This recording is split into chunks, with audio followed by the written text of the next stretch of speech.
7:45, amigos, les damos la bienvenida. Ya había tenido una primera edición que está alrededor de lo que fue la investigación contra el expresidente o el gobierno, ¿no? De lo que aconteció en el primer gobierno de Alan García.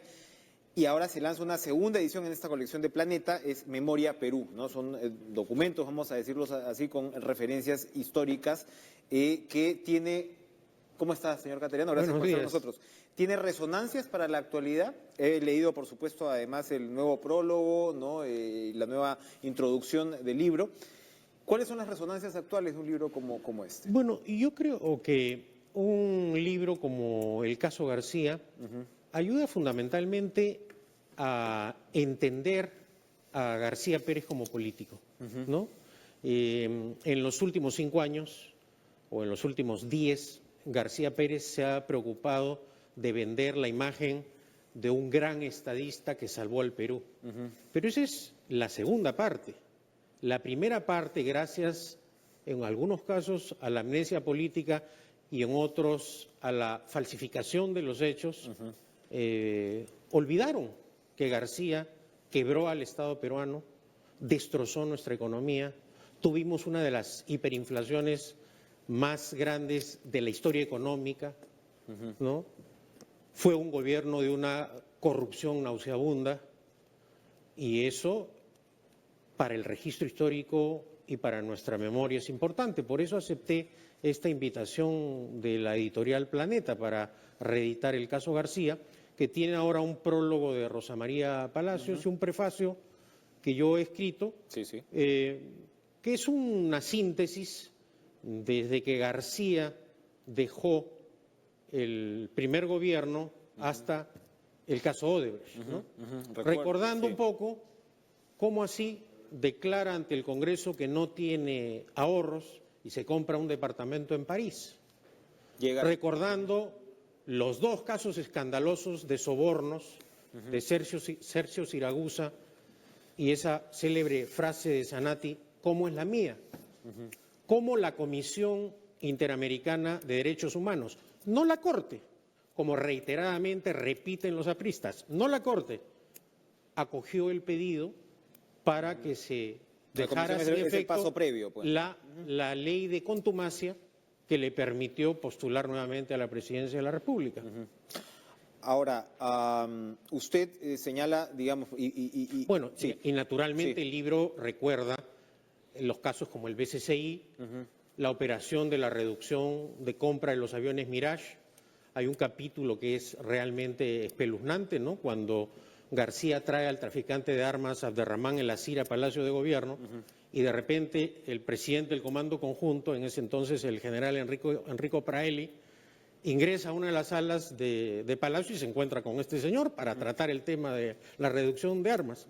Pero paradojas de la política, aquellos que traficaron, mejor dicho, aquellos que negociaron con traficantes de armas son los que hoy día me acusan a mí. Así es. ¿No? Usted llega hasta, por supuesto, aparte del prólogo y la introducción, ¿no? Que está refiriendo, que llega incluso hasta el caso de la línea del metro, ¿no? Hasta la investigación la menciona, ¿no? Claro, lo que pasa es que esta es la obra emblemática de García, el tren eléctrico, ¿no? Ya sabemos cómo se inició para tratar de apoyar a la candidatura a la alcaldía de Lima del entonces candidato Jorge del Castillo. Pero esta obra emblemática de García fue consecuencia de 2 sobornos en sus 2 administraciones, del soborno que pagó Sergio Siragusa en el primer gobierno y del soborno que pagó Odebrecht en el segundo gobierno a García. Llega usted entonces de ahí en el libro, en el texto original, hasta el autogolpe. Y evidentemente usted decía la investigación o las investigaciones que atraviesa ahora mismo tienen a fujimoristas. ¿Usted le llama fujiaprismo o a fujiaprismo? Fujiaprismo, porque predomina el fujimorismo, ¿no?, frente al aprismo. El aprismo ha terminado siendo un apéndice, tristemente, ¿no? Porque evidentemente el APRA ha tenido una trayectoria democrática, eso no se puede negar. Se puede discrepar con el APRA, uno no puede estar de acuerdo con las ideas de Aya Latorre, pero el origen del APRA fue democrático. Y en los últimos años hemos visto que es un apéndice del fujimorismo. Y ayer, con sorpresa, hemos constatado que ya Mulder es el vocero del fujiaprismo, si revisamos la primera página del decano de la prensa nacional. De eso también lo ha acusado ayer Guido Lombardi en esos estudios. Pero yo le preguntaba, en las investigaciones del Congreso, se le acusa a usted de haber sido cómplice Ollantumala en lo que se refiere a una política fáctica, dice, pues, de ascensos. Hay una recomendación de acusación constitucional que, evidentemente, terminaría, para empezar, en una inhabilitación para cumplir función política. Si eso lo decide el Congreso, no es consecuencia automática. ¿Cuáles van a ser las medidas que usted piensa tomar si es que se da ese escenario?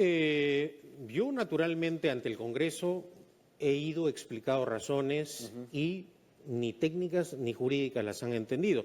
¿Quiénes son mis acusadores? Un tío que es pariente cercano de un conocido fujimontesianista. Un general, ¿no es cierto?, que informó... Este es el señor Zapata. ¿no? Zapata. Que es emparentado con López Méndez. Tío de López Méndez. Esos son mis acusadores. Un general que este gobierno lo ha mandado a Washington, que informó que había repelido un ataque en Uchucibus y resultó que no dijo la verdad, que ganó un amparo en Huancayo y se hizo reponer al ejército. Esas son la clase de testigos que... ¿no? ¿Usted va a esperar entonces lo que sea la votación del Pleno sobre yo voy a esperar que el tiempo me dé la razón. ¿Por qué? Yo no modifiqué la ley de ascensos. Cuando fui ministro de Defensa y concurrí al Parlamento a sustentar el pedido de delegación de facultades legislativas que el gobierno había hecho con anterioridad a mi designación, retiré expresamente el pedido para modificar la ley de ascensos. ¿Por qué razón? Porque iban a generar esta clase de suspicacias. Y la retiré. Lo concreto es que los consejos consultivos del Ejército, la Marina y la Fuerza Aérea, que están integrados por excomandantes generales y jefes del Comando Conjunto que han prestado servicios en los distintos gobiernos, han señalado que no hubo irregularidades ni en el Ejército, ni en la Marina, ni en la Fuerza Aérea.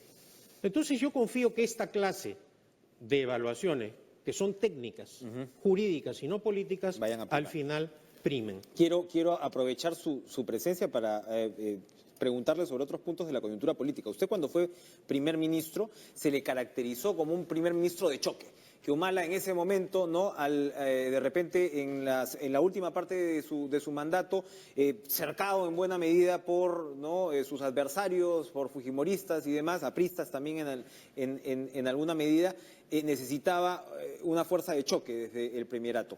Pero al mismo tiempo usted patrocinó diálogos.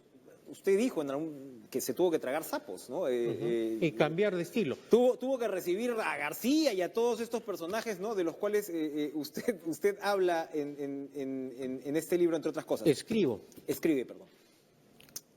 La pregunta es, en una situación como la que el gobierno está atravesando ahora, con un fujimorismo en esta actitud, un año, ni siquiera un año en el poder, se vuelve a decir cumbre de Keiko Fujimori, pero el gobierno tiene que formalizar la invitación.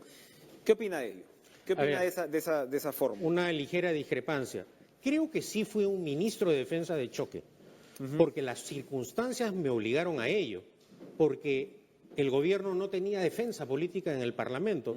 Era un grupo parlamentario que, frente a la habilidad de los apristas y a la beligerancia de los fujimoristas, no tenía respuesta. Entonces, como ministro de Defensa sí fue de choque. Bueno, recogiendo sus términos. Sí. Pero creo que cambié notoriamente mi actitud y mi conducta política como presidente del Consejo de Ministros. Y es más, demuestra mi independencia en el ejercicio de la función. Porque ciertamente, antes de asumir el cargo, discutimos acerca de la coyuntura, ¿no? Se evaluó la posibilidad de una disolución del Congreso. Pero cuando el presidente Humala me da a mí la posibilidad de iniciar el diálogo, yo apuesto por ese diálogo para que funcione y tratar de obtener la confianza. Y en ese momento logré que se siguiera por la ruta de la no disolución del Congreso. ¿Por qué razón?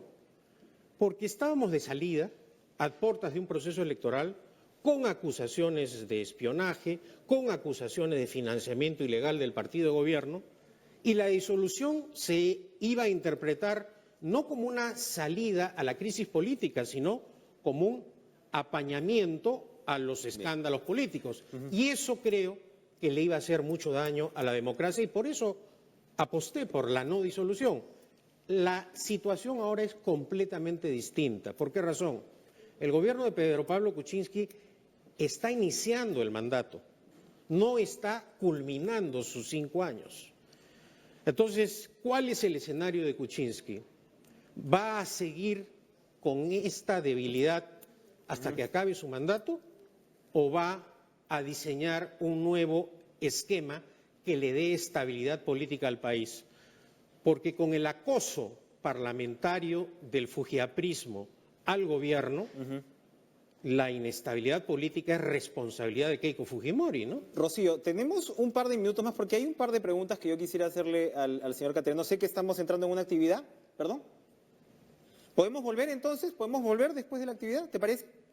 Bueno, vamos a ir terminando, entonces vamos a tener tiempo para una pregunta más. Entonces, si usted fuera Zabala ahora, ¿usted le recomendaría a Kuczynski jugar más duro? Bueno, O sea, ¿usted le recomendaría poner la cuestión de confianza al gabinete? No soy nadie para darle consejos a Zabala. De esto se trata este ejercicio. Sé cómo quema ese cargo, pero en todo caso, las circunstancias estarían dadas para que evalúen o qué cosa es lo que se pretende. Que lleguemos al extremo de lo que aconteció en el primer gobierno de Fernando Belaúnde y en el gobierno de Bustamante y Rivero. ¿Esa triste historia la quiere repetir ahora el fujiaprismo? Creo que el país no aguantaría eso. Ante una cuestión de confianza, ante decir el presidente o el primer ministro, decir, bueno, pongo a disposición este gabinete, evidentemente se censura y ya sabemos lo que pasa cómo se niega la cerraría confianza. un candado, ¿no? Porque si no, el Congreso se estaría suicidando de alguna manera. Eso no podría, por el otro lado, profundizar el conflicto, es decir, el Congreso no podría ir detrás del presidente, buscar algún tipo de adelanto del calendario electoral, porque eso es lo que seguramente dicen quienes se oponen a una posibilidad de confianza como del gabinete. Yo no creo que el fujimorismo se atreva a dar un segundo golpe de Estado, esta vez desde el Parlamento. Vacar al presidente de la República no es tan fácil como piensan los iletrados fujimoristas. Tiene que estar sustentado, tiene que haber una causal plenamente justificada. Ya una vez el fujimorismo nos dio un golpe de Estado, ¿nos va a dar el fujimorismo un segundo golpe de Estado? Lo dudo. Y para terminar, usted es amigo de Mario Vargas Llosa. Kuczynski se reunió con Mario Vargas Llosa en París la semana pasada. ¿Sabe qué le dijo? A mí lo que me han dicho es que Mario Vargas Llosa le dijo ni un paso atrás, que han podido incluso cenar con Isabel Preisler y la señora Lange. ¿Sabe usted, ha recibido algún tipo de información? Tengo que respetar los diálogos privados de mis amigos. Ah, pero por ahí va la cosa de repente. No digo nada más. Pedro Cateriano, gracias. Muchas gracias por la entrevista. Por estar con nosotros esta mañana.